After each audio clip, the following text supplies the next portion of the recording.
Hello guys! Welcome to my YouTube channel. Ngayon ay tuturuan ko kayo kung paano mag-turn off ng accessibility sa YouTube.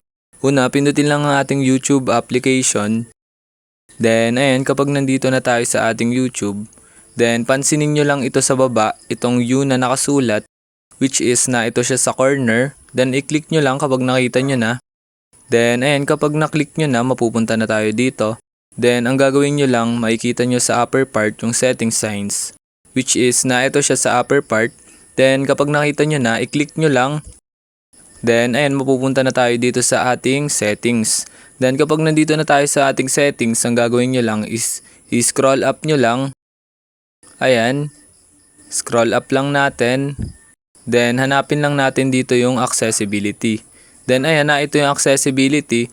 Then, kapag nakita nyo na, i-click nyo lang yung accessibility. Ayan.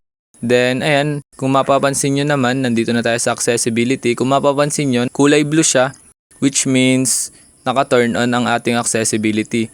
Then, i-click nyo lang yan para ma-turn off. Then, kapag nagkulay gray na siya, it means naka-turn off na ang ating accessibility. Ayan, kung mapapansin nyo, kulay gray na.